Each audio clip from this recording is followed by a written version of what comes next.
তো আসসালামু আলাইকুম বন্ধুরা, আজকে আমি আপনাদের মাঝে দুইটি ঘটনা তুলে ধরবো। তো আমি চলে যাচ্ছি 1996 সালে। তো তখনও আমার জন্মই হয়নি। তো আমি 1996 সালে যাওয়ার কারণটা হচ্ছে কল্পনা নামের এক চাকমা ছিল।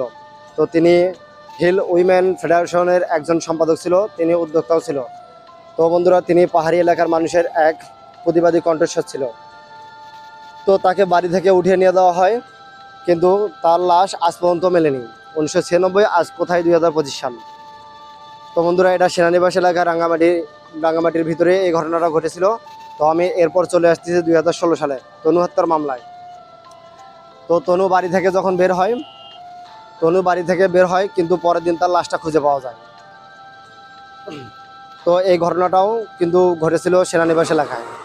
তো বন্ধুরা, আমরা এই দুটি ঘটনার মাঝে এবং দুটি ঘটনার মধ্যে থেকে আমরা সারমর্ম খুঁজে পাচ্ছি যে তাহলে কোনো রকমের বাংলাদেশে কোনো রকমের ফেডারেশন বা কোনো উদ্যোক্তা পরিচালক হওয়া যাবে না।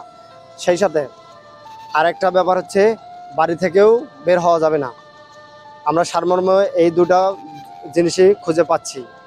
তো বন্ধুরা, আরেকটা ব্যাপার হচ্ছে, লেখক সুলতানা কামাল জানতে চাইছে যে সেনানিবাস এলাকায় যেসব ঘটনা ঘটেছে তার মধ্যে এই দুটি ঘটনার মামলা আজ পর্যন্ত সলভ হয়নি, এবং আজ পর্যন্ত এই দুটি মামলার বিচার কার্য সম্পাদন হয়নি, এখনও চলমান।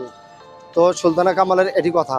তো পাশাপাশি আমিও বলতে চাই যে সেনানিবাস এলাকায় আসলে সুলতানা কামালের কথার সাথে আমিও একমত। সেনানিবাস এলাকায় এসব ঘটনা ঘটছে, তো এসবের কার্যকারিতা অতি দ্রুত হওয়া উচিত ছিল, কিন্তু আজ পর্যন্ত এগুলো হয়নি। তো আপনারা কি একমত আমার সাথে? যদি আপনারাও একমত হইতে চান, অবশ্যই কমেন্ট